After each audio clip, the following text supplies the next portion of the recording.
Waalaikumsalam warahmatullahi wabarakatuh.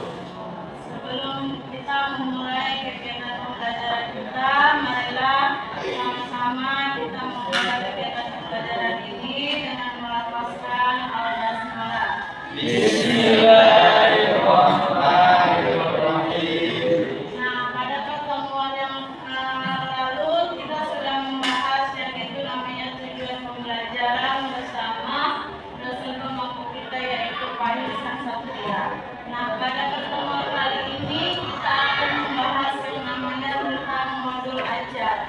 Apa itu modul ajar? Nah, sudah kita sampaikan juga terlebih dahulu, sudah kita sampaikan juga sebelum kegiatan pembelajaran ini apa itu modul pembelajaran sampai itu tahap strategi pembelajaran. Nah, pada pertemuan ini kita mau membahas yang namanya itu metode pembelajaran.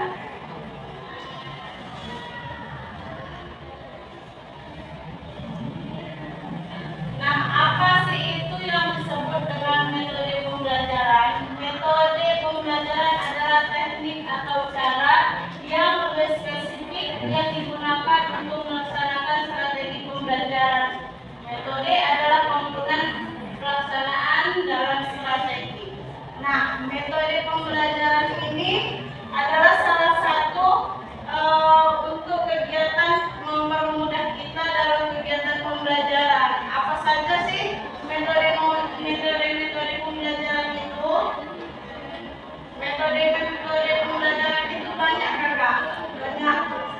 Yang pertama itu ada namanya metode diskusi. Nah, metode diskusi itu seperti apa? Kita melibatkan peserta didik membuat kelompok. Misalnya dalam satu ruangan itu ada sejumlah ada 20 orang, kita bisa membuat kelompok itu bisa kita bagi menjadi 4 kelompok atau 5 kelompok. Nah, dalam kegiatan diskusi itu kita mengarahkan peserta didik untuk mengeluarkan pendapatnya masing-masing. Misal dalam kegiatan itu kita membahas tentang haji. Nah, apa-apa saja sih yang ada di dalam materi haji itu? Ada itu yang namanya rukun haji, ada itu sunnah haji. Nah, kita memandu kegiatan anak-anak itu untuk mengeluarkan pendapatnya masing-masing. Nah, itu salah satu metodenya, metode diskusi. Nah, yang kedua ada namanya metode ceramah. Apa itu metode ceramah? Metode kita menyampaikan fakta atau konsep tentang materi yang mau kita bawa. Nah, kita menyampaikan apa-apa saja sih fakta-faktanya, apa-apa saja sih dalil. Kalau misalnya dalam materi fikih kita bisa mengemukakan dalam materi itu yang namanya dalil nakli atau dalil akli. Nah, bisa kita jelaskan kepada anak-anak, baik itu dari sunnah, baik itu dari Al-Quran. Nah, kemudian yang ketiga, metode kegiatan itu tanya jawab kepada anak-anak. Setelah kita melaksanakan kegiatan pembelajaran, setelah kita menjelaskan materi-materi kepada anak, kita bisa melaksanakan metode tanya jawab kepada anak. Dari metode tersebut kita bisa menilai apakah anak itu paham tidak dengan metode dengan materi yang sudah kita sampaikan kepada anak-anak.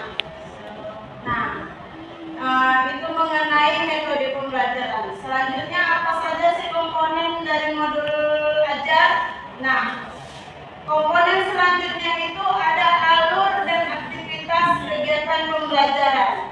Nah, alur pembelajaran itu adalah peta atau skenario yang menunjukkan urutan tahapan pembelajaran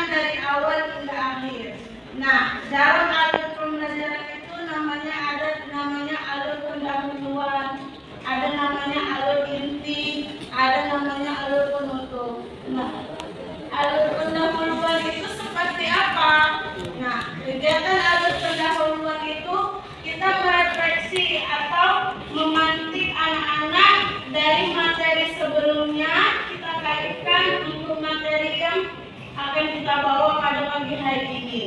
Nah, kemudian setelah alur pendahuluan yaitu ada namanya alur inti. Nah, alur inti ini yang mana?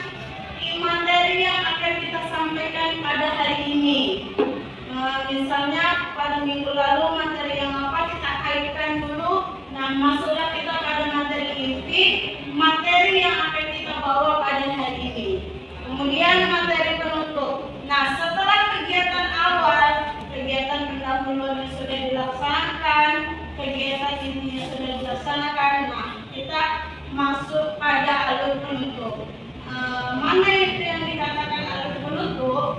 Nah, alur penutup itu baik dari kita merefleksi hasil belajar siswa. Nah, setelah kita laksanakan kegiatan pembelajaran itu, kita merefleksi apa hasil, kita merangkum apa hasil kegiatan kita hari ini. Nah, tanya apa yang kalian dapat, apa saja yang kita pelajari. Mungkin kalau di SMP dan SMA, MTS dan MA ini mungkin kita bisa tanyakan, bisa mereka yang merangkum. Namun kalau di MI mungkin kita masih membimbing, merefleksi hasil pembelajaran kita hari ini. Nah, kemudian aktivitas belajar. Nah, kegiatan aktivitas belajar ini adalah kegiatan spesifik yang dirancang untuk melibatkan peserta didik secara aktif dalam proses pembelajaran. Nah, biasanya aktivitas pembelajaran ini itu berkaitan dengan metode pembelajaran tadi, metode diskusikah, metode ceramahkah, atau metode tanya jawab. Nah, selanjutnya, setelah ada tadi yang namanya metode pembelajaran, ada alur dan aktivitas pembelajaran, komponen modul pembelajaran ini juga melibatkan yang namanya media dan sumber. Nah, kakak-kakak, abang-abang juga harus tahu nih bedanya media dan sumber belajar. Kalau media itu alat, kalau sumber itu bahan. Nah, media itu apa saja? Media itu bisa dia seperti laptop, seperti proyektor, infokus, papan tulis, spidol. Nah, itu yang dinamakan media pembelajaran. Nah, kalau sumber belajar itu adalah bahan atau referensi kita untuk menyampaikan materi. Nah, apa itu salah satunya? Bisa kita sumber belajar itu dari buku siswa atau dari video pembelajaran yang kita ambil dari YouTube, atau link-link yang bisa kita gunakan sebagai referensi untuk kita menyampaikan materi yang akan kita bawa. Nah, selanjutnya yaitu instrumen penilaian.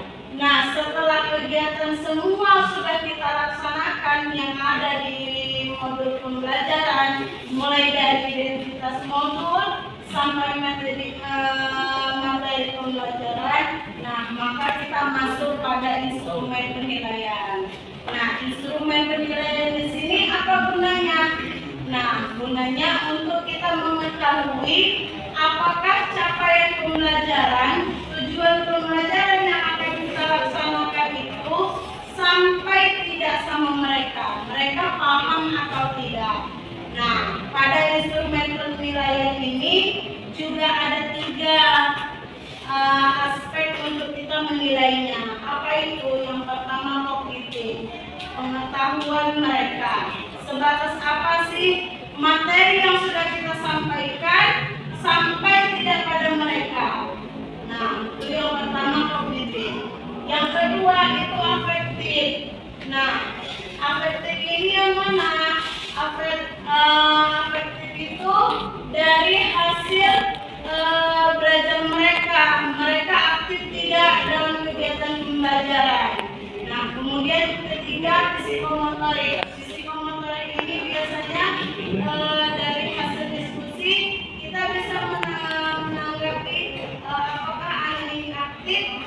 tidak kalau misalnya lebih apanya dia gerak tubuhnya aktif tidak, apakah hanya diam saja atau gimana. Nah biasanya psikomotorik ini dibantu dari rahna kognitif dan refleksif. Nah inilah 3 instrumen penilaian untuk menentukan peserta didik itu sampai tidak pada tujuan dan capaian pembelajaran yang kita harapkan. Kemudian selanjutnya setelah kegiatan pembelajaran itu kita sudah laksanakan, penilaian sudah kita laksanakan. Nah, ada namanya refleksi kegiatan pembelajaran. Nah, manfaat dari refleksi kegiatan pembelajaran ini apa? Kita sebagai guru bisa mengetahui apakah yang kita sampaikan, apakah yang kita berikan kepada anak-anak itu sampai apa tidak dengan metode strategi yang sudah kita laksanakan. Nah, kita bisa merefleksi dari hasil pembelajaran ini untuk kedepannya apakah ada yang harus kita perbaiki atau tidak. Nah, refleksi untuk siswa itu kita bisa mengetahui, oh mungkin dengan metode ini, dengan strategi ini, kegiatan anak-anak itu dalam kegiatan pembelajarannya mungkin kurang. Nah, kita cari lagi strategi apakah, metode dengan apakah yang bisa menyampaikan materi kepada siswa. Nah, dalam kegiatan pembelajaran itu juga kita tidak harus memakai satu metode saja, misalnya ceramah saja. Tidak. Kita bisa memakai beberapa metode. Nah, metode itu juga banyak kakak, banyak abang, bukan hanya 3 metode yang saya sampaikan saja. Masih banyak metode yang bisa kita bawakan. Nah, setelah refleksi itu kita laksanakan, bisalah kita melampirkan apa-apa saja sih yang melibatkan peserta didik itu. Nah, apa-apa saja sih contoh-contoh evaluasi yang bisa kita bawakan untuk menentukan nilai-nilai anak-anak. Nah, apa itu salah satu lampirannya? Bisa kita membuat LJK atau bisa kita melampirkan di situ namanya LKS yang sudah dikerjakan peserta didik kita. Nah, itulah hal-hal yang mendukung untuk modul ajar yang sudah kita buat. Nah, bukan hanya LKS saja, bukan hanya LJK saja, kita juga bisa melampirkan dari mana, situs mana, video mana yang bisa membuat modul ajar itu lebih sampai kepada anak-anak. Nah, gunanya di sini modul ajar itu lebih singkat dari perangkat-perangkat ajar sebelumnya. Kalau dulu pada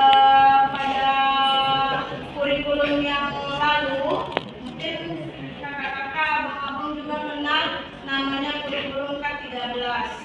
Nah, kalau kurikulum K13 itu nama perangkat ajarnya itu RPP.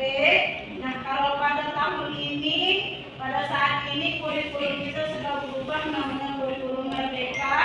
Nah, itulah dirubah menjadi modul ajar. Nah, modul ajar ini kalau kita buat, dia bisa hanya 3 sampai 5 lembar. Kalau dulu LPP, dia sampai 8-11 lembar, bahkan lebih.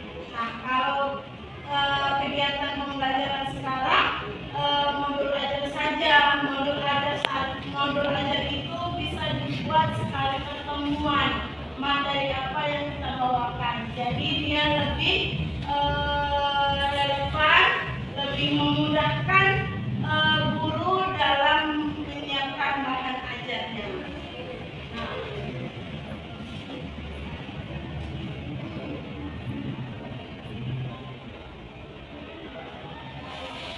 inilah modul pembelajaran dari materi fikih.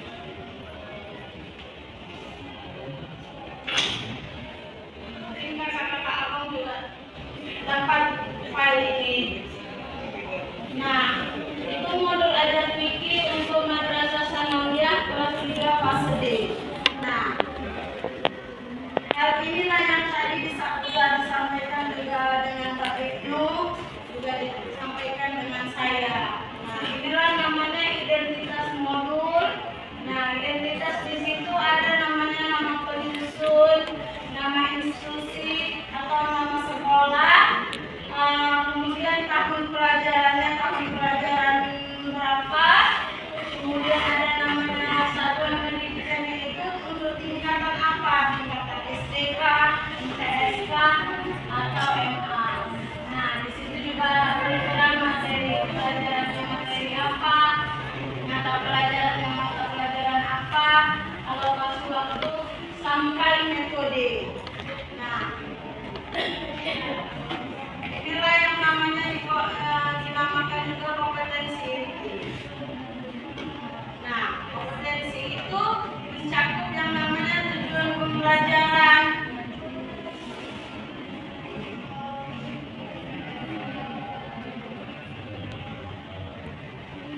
kegiatan pembelajaran. Di sini kita bisa membuat ini pertemuan satu. Nah, kegiatan awalnya apa, kegiatan intinya apa. Nah, seperti yang sudah saya sampaikan tadi, pada kegiatan awal mungkin biasanya kita ada itu yang namanya absen card, atau baca doa, atau refleksi sebelum kegiatan pembelajaran, pertanyaan pemantik untuk membangun kegiatan pembelajaran itu sendiri. Nah, setelah kegiatan ini dilaksanakan, namanya ada kegiatan penutup yang sudah saya sampaikan tadi.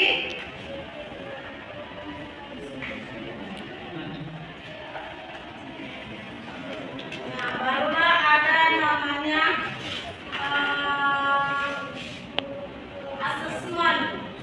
Kegiatan yang setelah kita lakukan materi pembelajaran, kita melaksanakan asesmen untuk anak-anak, untuk kita mengetahui apakah materi yang disampaikan atau materi yang sudah kita sampaikan kepada anak-anak, mereka mampu tidak mengerjakannya. Mungkin inilah contoh yang dapat saya sampaikan. Materi yang juga dapat saya sampaikan, lebih dan kurangnya saya mohon maaf. Jika ada pertanyaan atau ada masukan kepada saya, boleh disampaikan.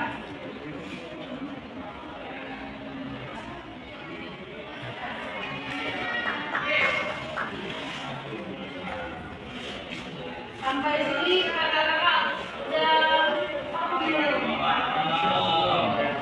yang kami sampaikan? Apakah ada masukan atau saran? Boleh. Jadi kan terkait kurikulum aja.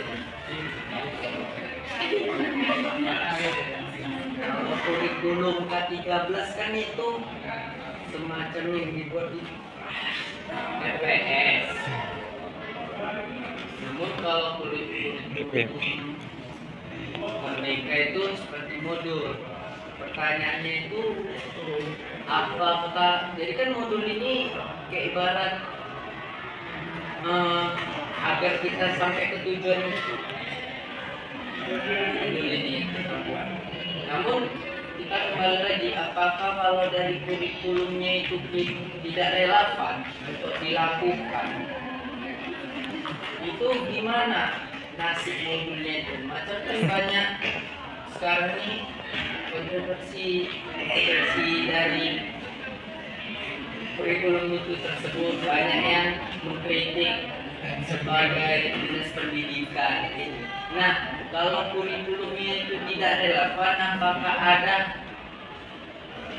bermasalah ke modulnya tersebut, atau lain-lain. Itulah maksudnya. Kalau ditanya adakah dia berkaitan atau tidak dengan modul tersebut, kalau dengan yang saat ini sebenarnya balik ke kita dengan seorang pendidik. Nah, kenapa balik kepada kita seorang pendidik? Setiap kurikulum yang dipaparkan oleh baik itu dinas pendidikan atau menteri pendidikan, nah tentunya mereka sudah melaksanakan yang namanya simulasi. Nah, simulasi itu dilaksanakan pada siapa? Nah, mungkin pada satuan tertentu. Nah, setelah simulasi itu dilaksanakan, sudah relevan menurut para yang menentukan kurikulum itu ada. Nah, barulah diimbaskan kepada sekolah-sekolah. Nah, pengimbasan itu biasanya itu namanya itu yang ada namanya pelatihan kurikulum merdeka. Nah, kurikulum merdeka pelatihan ini siapa yang memandu dan siapa yang membinanya? Biasanya itu daerah-daerah. Nah, mungkin kalau kakak-kakak dan abang-abang sudah ada yang bekerja sebagai guru. Nah, biasanya kalau udah semester 3 itu udah biasanya ada yang mengajar baik itu mengenai tingkat TK atau tingkat SD. Nah, biasanya kalau kakak-kakak udah terjun di satuan pendidikan, nah kakak-kakak akan melaksanakan namanya pengimbasan pelatihan kurikulum merdeka. Nah, kalau kurikulum merdeka ini ditanya sama saya, relevan atau tidak peserta didik pada saat ini kurikulum itu dilaksanakan? Sebenarnya relevan, tergantung kitanya sebagai guru mau kreatif, mau belajar atau tidak. Karena kalau kita balik juga ke kurikulum K13, setiap kurikulum itu pasti ada namanya plus minus, ada namanya kelebihan dan kekurangan. Nah, kelebihannya pada kurikulum merdeka kali ini, kita lebih bisa mengaplikasikannya itu lebih mudah.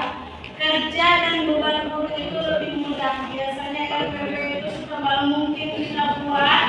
Nah, pada kurikulum merdeka ini, modul ajar itu bisa kita buat 1, 2, sampai 5 lembar. Nah, kalau dulu RPP mungkin lebih dari itu, kalau pada saat ini yang namanya modul ajar itu lebih mudah kita mengaplikasikannya, lebih mudah kita membuatnya karena sesuai dengan kebutuhan siswa. Nah, bisa kita kaitkan dengan apa sih yang membuat mereka ini lebih semangat, lebih aktif dalam kegiatan pembelajaran. Nah, menurut saya sih seperti itu. Ada lagi yang ingin bertanya?